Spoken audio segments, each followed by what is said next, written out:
If you don't want to head out, this is the weekend for you if you're looking to make improvements to your home. The Home and Patio Show is making its annual stop in town, and this year designers are offering you a rare opportunity.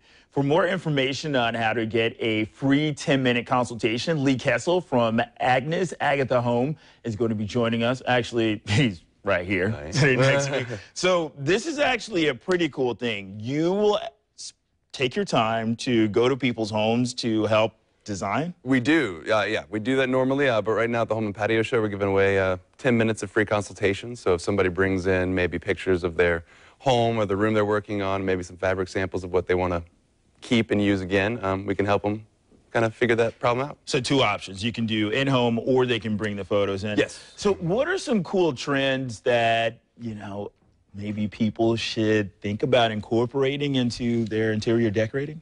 There's a lot happening right now in trends. They're kind of sort of all over the place, but we're definitely seeing a lot more color, where everything used to be like super neutral. Okay, when we're talking about a lot more colors, what colors?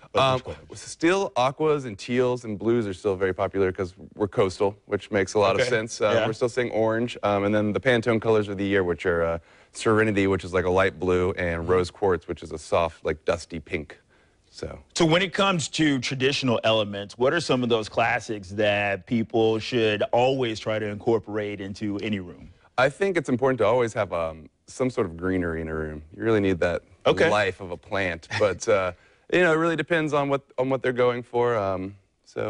Yeah. So when you're talking about greenery, not a lot of people have a green thumb. I know one plant that's really good for, if it's kind of not a lot of light and you're not good at watering. It's called the Dracaena Lisa. Yes, those are good. Pygmy day palms are great. They don't take a lot of upkeep, but they purify the air really well and they're pretty. So that's a good one. And then the fiddle leaf fig is something we've been seeing a lot in magazines. So, okay. Yeah. And when it comes to, leather elements versus cloth elements, what's the rule of thumb? I usually put something with leather in the room, at least one piece. Kind of grounds it and gives it some weight, So I'm trying to furnish my apartment here.